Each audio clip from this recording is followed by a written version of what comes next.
It's easy for me to say that probably 80% of the people that I work with through addiction also have either experienced or have some mental illness.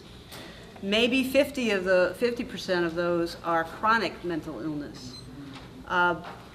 There used to be, when I first got into the field back in the 80s and 90s, the idea was you deal with the chemical dependency first, and then you deal with the depression or mental illness second, because you can't really know that somebody has a mental illness and diagnose it until you get them clean.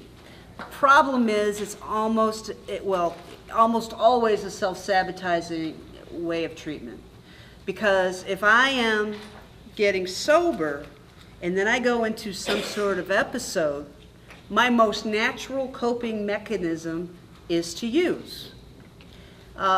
Anxiety is the number one issue that causes people to go back to using. If you have an anxiety disorder, you can attest to the fact that there's nothing fun about feeling electricity going through your body constantly. I say to my clients that I would much rather feel depression, and that's not to minimize depression, but than the anxiety that I experience sometimes. It's a very painful thing. Depression also, the whole sense of I'm not worth it, so I'm just going to use again. I'm not worth getting sober for. I'm not worth it, the hopeless feeling of that. And then of course the mania is something that's like, I'm king of the world. I'm Napoleon. Why not? I can handle this time. I'm not going to drink again, or I'm not going to, man, I want to get higher, so I'm just do this Coke, or I'm going to do whatever. And the whole drive to go back is extremely intense. Now, if I'm going to I'll come back to this, but I'm going to give you guys opportunity, what you've experienced with working with people in addictions. I am going to say that I absolutely, my experience is that people it is easier for folks to cop to having an addiction issue than it is a mental illness issue. Why is that? Stigma. Because nobody, there's a colleague, I'm going to quote her, and some of you might know her because you've heard her say this before, that I might be a crackhead, but at least I ain't crazy. And so some of y'all know who I'm talking about. So there is something, this is also where those of us we need to lead the way, not model the way, lead the way. Whereas going back to what Leslie said, it's like, people with addiction folk, if they're addiction issues, if I think they're being like dead honest, that a lot of that, some of that addiction had to do with self-medicating that depression, self-medicating that anxiety, self-medicating whatever was the trauma that they've experienced in their lives, and we don't, and so we're not going to address that issue head on. We're not. Actually, trauma is a way to circle around it. Mm-hmm.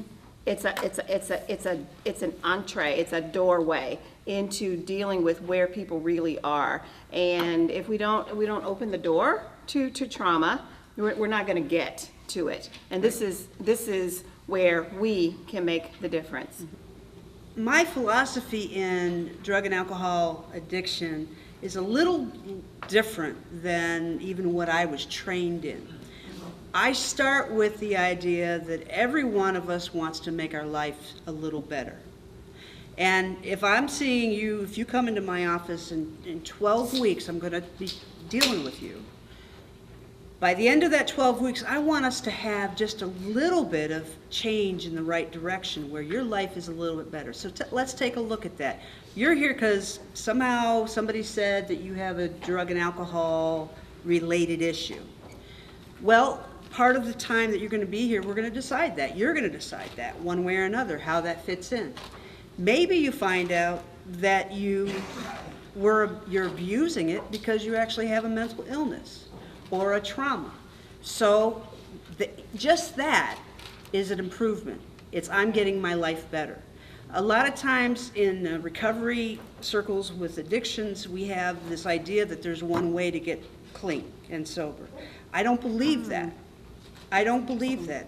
I think that we find ways to better our lives. That's what we all want. That's why people are coming in. Even if it's a symbol, I'm going to get that P.O. off my back.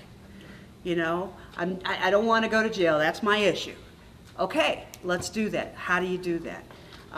And so addictions and mental health are so significantly important together, because even if they're coming in and they're depressed because they've been using heroin for the last 2 years or 5 years or whatever, their body system needs to change. You know, the chemicals in their bodies have been affected, so they need to start cleaning that out. That right there is an increase in their life being better. I liken it to when I first got out of college, and she's counting me down. I liken it to when I was working with a guy who was like 32 years old. He had a developmental disorder, and he also had a bipolar disorder. And he had never learned to tie his shoes. And he just wanted to get out of those Velcro shoes. He wanted to learn how to tie his shoes. And I can remember one day he came out of his room and he said to us, "I tied my shoes today." The man was ecstatic. You know, he had improved his life even just a little bit. And that is what we need to do, starting where people are at.